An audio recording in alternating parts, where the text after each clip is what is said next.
Jadi Kartini itu terkenal karena sering menulis surat dan suratnya itu kemudian menjadi buku, disebut Habis Gelap Terbitlah Terang. Pertanyaannya, nulis surat itu kan biasa, semua orang nulis surat. Tapi kenapa menjadi terkenal? Karena surat-surat Kartini itu sangat melampaui zamannya. Apa yang disebut melampaui zamannya itu? Jadi dia itu, ya kasarnya itu protes terhadap apa yang terjadi di dalam lingkungan atau masyarakat saat itu. Nah, surat-surat itu keluh kesah dia. Ditulis ke teman-temannya yang ada di negeri Belanda, kepada pejabat. Ini surat dikumpulkan pertama kali oleh Nyonya Abendanon. Abendanon itu istri Menteri Pendidikan lah kalau zaman sekarang di Batavia. Pembelaan Bung Karno dibukukan dengan buku menjadi sebuah buku yang sangat historis bagi bangsa ini dengan judul Indonesia Menggugat. 2 hari Bung Karno membacakan pledoinya di tempat ini, di hadapan mahkamah kaum kolonial, hakim-hakim yang mengadilinya. Menarik bila kita membaca pembelaan Indonesia Menggugat Bung Karno dan kawan-kawannya itu. Apa? Pertama, dia banyak mengutip para ahli, seperti tadi disebutkan Senuk Ukronya. Ada juga menyebut pendapatnya Agus Salim, Cokro Aminoto, bahkan orang-orang Belanda sendiri banyak dikutip oleh Bung Karno di dalam pembelaannya itu.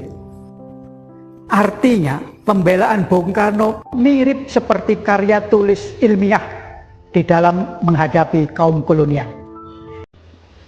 Jadi Umar bin Khattab membebaskan Yerusalem atau Aelia Capitolina tanpa ada pertumpahan darah. Yang dicatat oleh sejarah bahkan sampai hari ini, bukti kepiawaian seorang Umar bin Khattab menjadi juru penengah masih terlihat. Misalnya saja, ketika beliau masuk ke Yerusalem atau Palestina atau Aelia Capitolina, Yerusalem atau Aelia Capitolina dibagi menjadi 4 kapling. 1 kapling untuk Yahudi, 1 kapling untuk Armenia, 1 kapling untuk Kristen. Jadi teman-teman Nasrani dapat 2 kapling karena ada 2 sekte, yaitu Armenia dan Kristen. Dan sisanya yang kuning ini adalah wilayah kaum muslimin.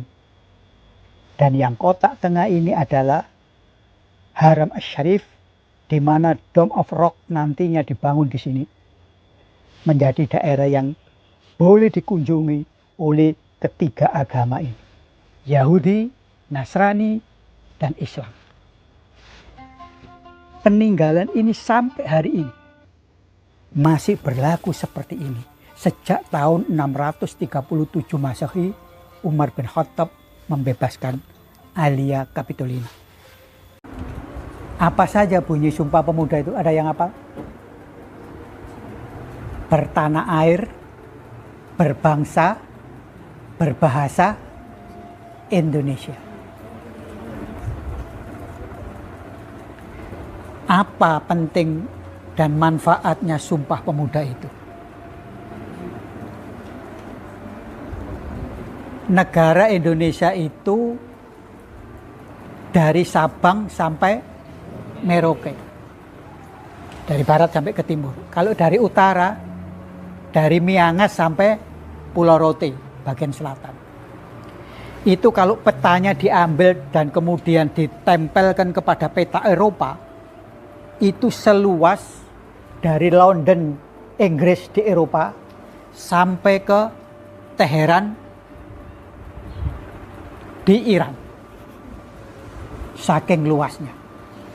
Artinya apa? Kalau Indonesia ingin menjadi satu bangsa, itu harus mempunyai suatu kesamaan. Pulaunya berbeda, suku bangsanya berbeda, agamanya berbeda, bahasanya berbeda. Makanya para pendahulu kita dahulu tahun 1928 kumpul bersumpah apa? Bertanah air ya, dari Sabang sampai Merauke ini satu. Berbangsa, suku bangsanya yang banyak itu walaupun berbeda-beda menjadi satu. Dan bahasanya yang beraneka ragam itu menjadi satu. Apa? Indonesia. Jadi satu bangsa, satu tanah air, satu bangsa, satu bahasa, Indonesia. Jadi kalau ditanya apa pentingnya Sumpah Pemuda itu, yaitu supaya kita itu menjadi satu bangsa yang utuh. Walaupun berbeda-beda. Itu dicetuskan pada tanggal berapa? 28 Oktober 1928. Coba ini kalau dilihat dari foto, suku bangsanya ya berbeda-beda. Kamu kalau sekarang bisa duduk enak begini ini, itu berkat jasanya orang tua-tua ini. Jadi kamu harus bersyukur. Cobalah sekali-sekali. Setiap sholat itu, para pendahulu kita yang telah membuat kita nyaman ini, didoakan.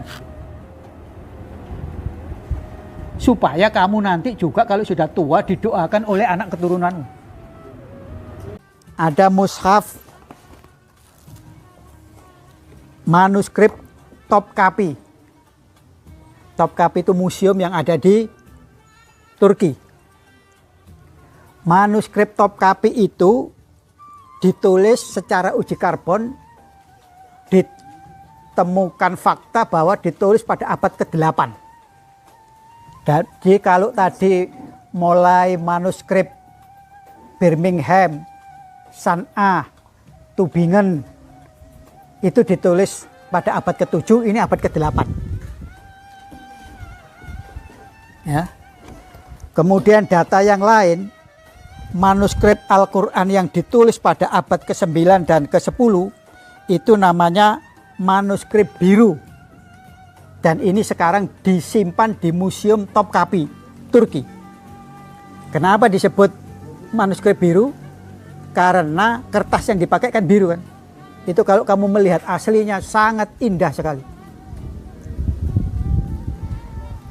Itu adalah beberapa bukti yang masih bisa kita lihat, bisa kita teliti, bisa kita cermati.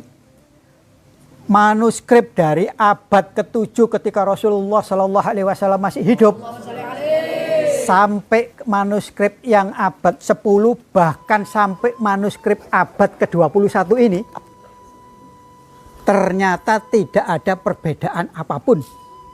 Tanggal 18 Juni, 19 Juni, 20 Juni 1812, Keraton Yogyakarta jebol dan Sultan Hamengkubuwono II ditangkap.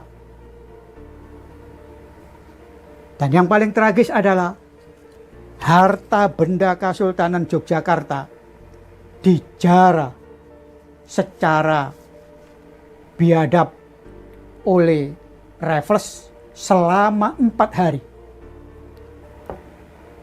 Baik harta yang berupa uang, emas, pusaka-pusaka keraton, kekayaan-kekayaan intelektual, buku-buku, foto-foto, dan catatan-catatan sejarah yang sangat berharga diangkut dari Keraton Yogyakarta, dibawa ke tempat residen Raffles bertempat tinggal yang ada di sekitar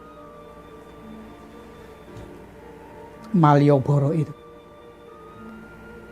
Pertanyaannya, mengapa benteng Jogja yang begitu kokoh dan kuat dapat dijebol dalam waktu 3 hari oleh tentara koalisi antara tentara Inggris, tentara Spoi dari India, tentara Mangkunegaran, dan beberapa dari Paku Alam dan juga orang-orang yang membantu dan bersimpati kepada penjajah Inggris.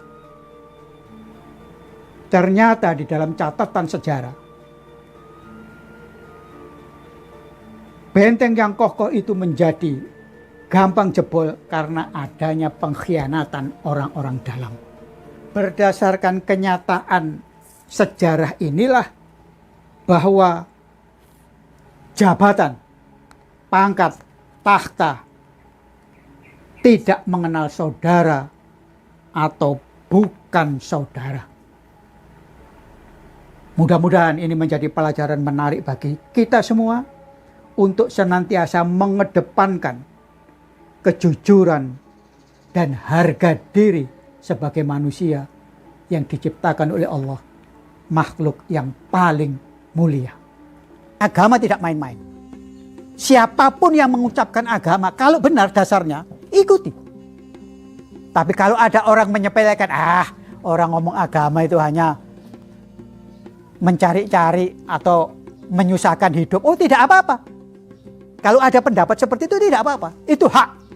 Tetapi saya sebagai orang yang sudah tua, di dalam pengalaman hidup saya akan mengatakan kepada kamu, kalau ada orang yang menyepelekan agama, tidak pakai akal dan kalbu hatinya, tidak akan berkah. Baik mencari rezeki, baik mencari ilmu. Catat. Nah, mudah-mudahan penegasan-penegasan ini akan mengingat dan tertanam di dalam kepalamu. Jadi apapun kamu nanti di dalam kehidupan itu, kamu akan menghormati agama, kamu akan menghormati pendapat orang lain, tapi tidak menyepelekan orang lain.